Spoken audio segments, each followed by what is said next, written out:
We're here to really celebrate our partnership with Kenyan Tourism Board. We believe that Joburg has a significant role to play during the World Cup.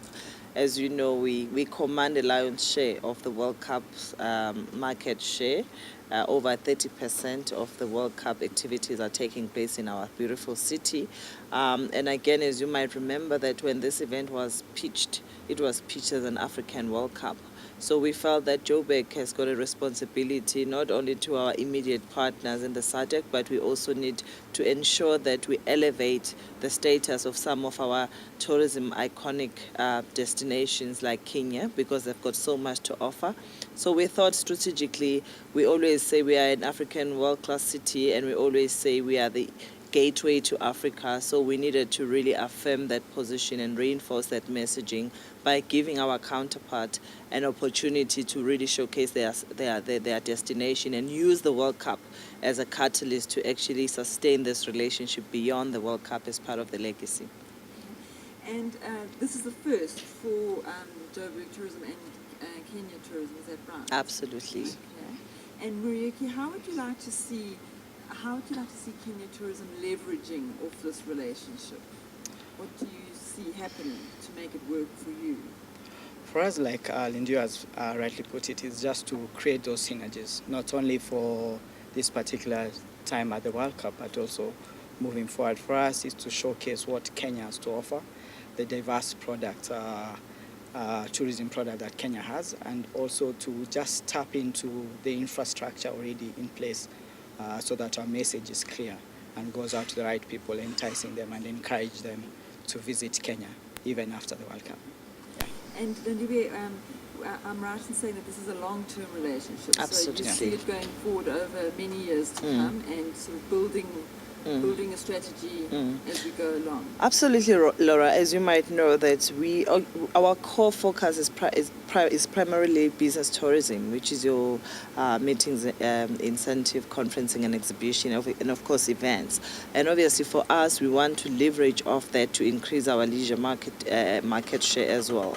But for us to be able to do that, we need to be able to at least keep people longer, to stay longer in Joburg, but also in the Southern Africa, as well as in other counterparts of Africa. For as long as Africa wins, it works for Joburg, because we always believe that we are the gateways I've indicated earlier on. So for us, really, we need a partner who has got such rich, diverse tourism product offering. And if you look at Kenya in terms of their leisure tourism offering, I think it balances off nicely with us. So when we host these major conferences and events beyond the World Cup, we need to be able to get people to take a short left and experience the magical Kenya, because we believe they've got so much to offer. So it also helps us. It gives us that competitive advantage. And I think as Africans right now moving forward, it's about time that we package our Pan-Africanist tourism offering, because that will enable us to realize our competitive and comparative edge, because